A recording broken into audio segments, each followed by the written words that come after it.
hari impamvu intera gushima, kubera icyo ndi cy'ubu mbikesha urukundo rwawe.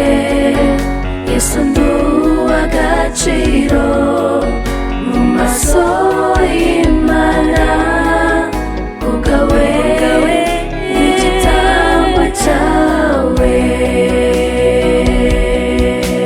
hari impamvu intera gushima, kubera icyo ndi cy'ubu mbikesha urukundo rwawe. Yesu nduha agaciro